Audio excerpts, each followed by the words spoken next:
misalnya ada satu pemain yang menurut coach kurang pantas nih masuk roster itu, ada loh. Waduh. Yang nggak pantas. Kayaknya Karena prinsip kerja saya, apa yang saya mulai harus kita selesaikan. Jadi mungkin ya ini masukan sih buat IBL, asingan lu ganti. Jadi asing itu tidak bisa macam-macam di tim. atau nggak asing? Kalau saya Iya. nggak asing lah. Iya benar. Kenapa? Karena nggak pakai pemain lokal semua kayak kemarin di Bubble. Katanya kan juga nanti akan ada tim baru lagi kan, next season. Ada ya? Ada. Dari mana?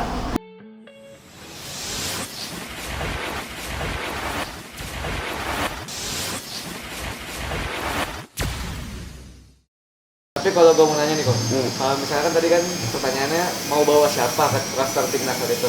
Kalau misalnya ada satu pemain nih yang menurut coach kurang pantas nih masuk roster itu, ada loh. Waduh. Yang nggak pantas. Kayaknya ada sih. Yang bisa di replace itu. Di replace. Iya. Menurut Koriki nih, menurut Koriki aja. Ya mungkin kayaknya kurang nggak dulu dia performanya lagi jelek di Tapi tim. kalau yang kemarin kan oke banget ya. Di season juga rata-rata lumayan Semua kan. ya step up. Step up. Termasuk kayak Arigi pun step up. Kemarin oke lah. Mungkin balik lagi importnya lah kita ganti kali. Importnya kan sekarang udah ada pemain ini. Kemarin siapa namanya? Naturalisasi, Ya, Ah, Boden. yang dari Cap. Boden. Ah, Tapi dia belum selesai urusan-urusannya itu belum selesai, jadi belum bisa main. harus lebih semangat kayaknya yang si Ya, si itu ya. Leicester-nya itu. Maksud saya harusnya seorang import harusnya memberikan contoh lah buat anak-anak muda serta pemain lokal di Indonesia. Kalau sekarang dia bilang dia bisa, saya double loh. Iya. Wajar dia double. Jadi, Ngapain dia dinaturalisasi kalau nggak bisa double? Ketahuan kita pakai lokal. Tapi harusnya dia bisa lebih dari itu. Dia membantu defense dengan baik, bisa fighting spiritnya luar biasa melebihi pemain lokal kita. Jadi anak-anak itu punya sesuatu obsesi yang bisa diambil dari dia, dari seorang pemain naturalisasi. kalau dari segi pelatih nih kok, dari segi pelatih permainan, kalau Koriki lihat permainan timnas Indonesia sih cocok nggak sih sama gaya mainnya Coach Toro tuh? Sudah mulai nyatu ya, Coach Toro sudah mulai, anak-anak sudah mulai paham dengan apa yang dimauin oleh Coach Toro. Itu bagus loh, progresnya ada dan knowledge-nya juga mulai kelihatan kan cara bermainnya. Dia bermain dengan sistem yang sama tapi membuat keputusan atau decision maker yang berbeda kan. Itu luar biasa, harus kita apresiasi lah.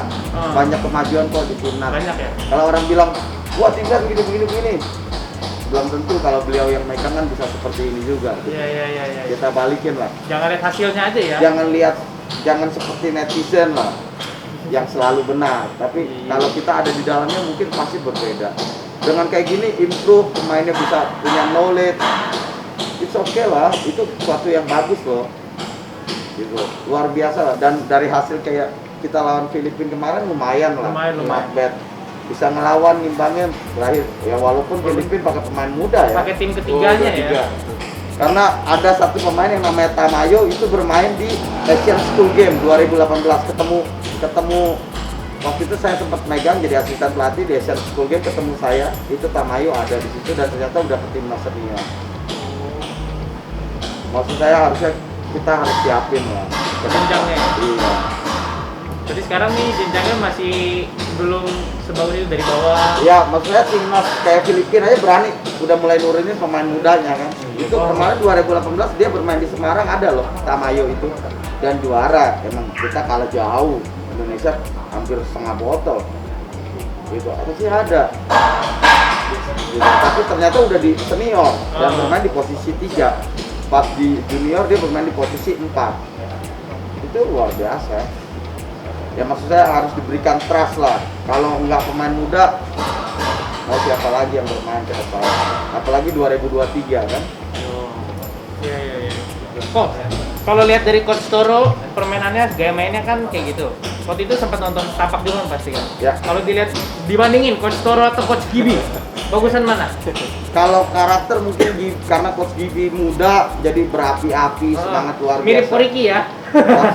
Tapi balik lagi, rata-rata pelatih dari Eropa Timur tipenya sama, detail dan patternnya nggak banyak. Contoh SM, patternnya nggak banyak sistemnya. paling cuma 2-3 sistem tapi adjustmentnya banyak. Oh, iya. Karena mereka ngelatihnya cuma satu, detail sama basic. Yang kurang dari kita detail sama basic. Berarti pelatih lokal masih belum bisa inilah ya. Ya kita harus lebih detail lagi lah ya. Mereka aja bisa, kenapa kita enggak? Ya Nah, kita itu juga dia. harus keep growing kan. Iya. Oke. Berarti ini kok, gue mau balik lagi ke West Bandit nih, terakhir buat penutup. Berarti sakit hati nggak kok turun dari coach ke asisten coach? Enggak. No hard feeling ya. Soalnya kan banyak nih kok gue denger kok. Kok Ricky tuh kayaknya sakit hati tuh nggak mau main lagi. Gitu kan ada yang di sini. Enggak berarti ya kok? Gitu ya. Enggak ya. Enggak ada perasaan apapun. Berarti emang pengen ke keluarga. Ada urusan lain lah ya. Emang ini keputusan saya pribadi, udah saya pertimbangin matang-matang. Saya dibanding saya melanjutkan di tengah-tengah atau saya mundur itu nggak bagus. Karena prinsip kerja saya, apa yang saya mulai harus kita selesaikan. Tapi daripada setengah-setengah mendingan nggak usah kan. Dari saya akhirnya memutuskan, ya udah saya off dulu. Itu sih dari saya sih itu aja, nggak ada masalah apapun kok. Enak kok di situ. Enak. Ada bocoran nggak kok? Kan kita udah denger lah ya transfer pemain dari yang sebelumnya kan West Bandit yang mantan MVP itu kan udah pernah. Ada lagi nggak kok? Kira-kira bocoran aja dikit. Tapi sempat ada obrolan kah? Waktu Oh. Koriki masih di sana. Target Terakhir. siapa? Terakhir nggak ada kan, saya kan udah Dari bubble udah. udah selesai kan, udah. Terakhir ya yang datang ya pasti Kaleb ke depan. Kalau Kaleb udah Kaleb. pasti. Wah, kuat banget. Final apa?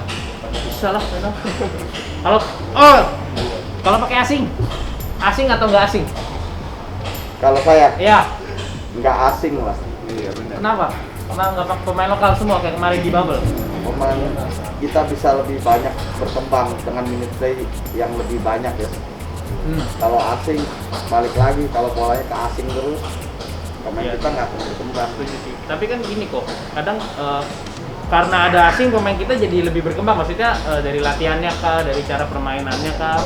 Ya emang dia mainnya dikit nih, tapi mungkin dia bisa banyak belajar gitu dari asing. Belum tentu. Belum tentu. Asingnya seperti apa dulu yang datang. Karakter asingnya ya. Benar nggak? Kalau asingnya tidak mau mendidik pemain lokalnya, jadi boleh cuma di asing, begitu kepepet baru kasih lokal yang lokal cuma nembak doang. Iya sih. Emang jadi penembak doang? Kan tidak. Tapi betul sih kok. Kemarin gua sempet dengar kalau asing tuh dia emang pengen maruk aja gitu biar dia bisa dibeli lebih mahal lagi ke tim lain gitu. Bisa jadi. Ada yang kayak gitu kok. Harusnya ada ya namanya nilai jual, itu jadi nilai jual. Tapi balik lagi kan, tinggal lihat persepsinya. Apakah baik juga ke pelatihnya, apakah pelatih berani? Tapi maksudnya dengan mau pakai asing, harusnya asingnya bisa diganti kapanpun. Jadi kalau asing itu nggak nurut, ganti. Nggak nurut, ganti. Mungkin ya ini masukan sih buat IPL. Asing nggak nurut, ganti. Jadi asing itu tidak bisa macam-macam di tim. Bisa kapanpun. Nggak semaunya dia, seenaknya dia, semena-menanya dia, karena dia nggak bisa diganti atau hanya boleh ganti sekali. Tapi kalau kapanpun bisa di out dengan stok pemain yang ada, Lebih enak ya. mungkin dia akan bermain lebih luar biasa lagi ya. Bisa menjaga kesatuan tim, bisa mengajarin yang lokal. Itu sih menurut saya. Tapi kalau asingnya cuma boleh ganti sekali, dia akan mau dia bisa nggak nurut pelatih. Oh, lu susah ganti gua, lu nggak bisa nyari pemain lagi. Oh, benar bro. Pasti dia akan cari celah seperti itu. Tapi kalau kita bisa kapanpun out dia akan berpikir 2 kali. Dia belum tentu dapat kerja lagi di tempat lain. Setuju, benar bro. Itu Enak sih, itu ya. Iya. Masukan buat IBL gitu ya kalau tonton. Tapi bukannya kalau pakai lokal yang juara itu doang. Gimana kok dilema nih? Yang juara itu doang. Balik lagi, saya salary cap lah ya. Harus sudah mulai terbuka lah. Iya sih. Lebih jelas ya. Lebih jelas lah. Salary cap-nya ada lah. Setuju sih gua. Kalau emang mau buat lebih bagus, ya ayo lah. Jangan kepentingan golongan atau perorangan ya, tapi benar-benar buat kemajuan Liga Basket kita ya. Emang masih banyak kok yang mementingkan kepentingan pribadi gitu buat liga profesional nih di IBL. Ada aja. Masih ada lah, masih kelihatan lah ya. Berarti Tapi belum untuk perkembangan basket nih belum sepenuhnya ya. belum sepenuhnya lah. kita lihatlah mungkin dengan adanya DBL nanti katanya mau ada liga yang di bawah. Semoga aja itu tercapai, liga mahasiswa DBL ya dikelola dengan baik, mungkin akan banyak pemain-pemain muda yang talenta luar biasa.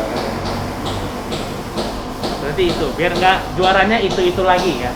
Yang nggak juara itu lagi, balik lagi harus pada berani keluar dananya sama seperti mereka juga. Mungkin juaranya akan berbeda ya. Kalau enggak ya itu doang ya. Ya, Dua itu doang ya. balik lagi kalau saya sih bilang sih profesional itu selain hati ya itu all about kuat-kuatin uang ya. Menurut saya namanya profesional. Iya, iya. Mungkin dijanjiin bonus berapa kita kan nggak tahu. Selain hati yang bermain ya, atau passion dia mau menang di dalam game itu, pasti kan ada juga yang memiliki semangat. Tapi kan kita nggak tahu tuh seperti apa di manajemen masing-masing klub kan kita nggak ada yang tahu. Tapi sekarang juga udah mulai berani semua ya coach ya, kayaknya ya. Tim Ya, yang lain. harusnya ya dengan kayak gini harusnya mulai berani. Tinggal balik lagi, kita lihat ke depan. Katanya juga nanti akan ada tim baru lagi kan, Iya. next season. Ada ya? Ada, dari mana? Terakhir Malang, satu lagi Kalimantan. Kalau makin rame berarti makin banyak pemain dong. Itu dia yang kita harus pertanyakan kan, pemainnya dari mana. Nah, Kalau setiap tim itu ternyata punya pemain dan pemainnya bisa dinaikin minimal misalkan 10. Kalau dibilang dia harus bisa bersaing. Kalau namanya tim baru ke atas belum Bisa. tentu bisa kalau langsung ada bersaing dong. duitnya. Kalau misalkan dia bawa pemain 10 dari bawah, that's better dibanding kita ngambil pemain-pemain yang di atas yang sudah mempunyai klub. Gitu. Mendingan regenerasi gitu. Baik, lebih banyak choice-nya juga. Masa sih dari 10 itu nggak ada yang bisa berkembang? Iya sih. Misalkan satu klub itu ternyata yang berkembang 5, kan nggak perlu ngambil pemain dari tim lain. Jangan sampai pemainnya muter-muter itu juga kan, nggak oke juga menurut saya. Tapi kalau kita ngomong kayak gitu kok ya, kita lihat Pacific Setup. Kita kan pemain muda semua. Jadinya menurut gua kok IBL standarnya jadi rada menurun kalau kita lihat ya. Maksudnya kan kita pemainnya tim baru. Kalau itu kan nanti Pacific kan tim lama ya. Nanti kalau ada tim baru, pemainnya pemain baru semua yang belum pernah main di IBL. Jadi standar IBL tuh makin turun, makin nggak ada rivalitas lagi gitu menurut gua ya. Kalau dari sisi lainnya. Ya tinggal dilihat dari standar kualitas pemainnya juga, bisa dilihat kan seperti apa pemain dia. Kalau misalkan bisa contoh di interview atau dipilih dulu, oh yang masuk cuma 7 orang nih, 6 orang pemainnya dari 10, lebih lo harus cari. Mungkin that's better, Oh, disaring.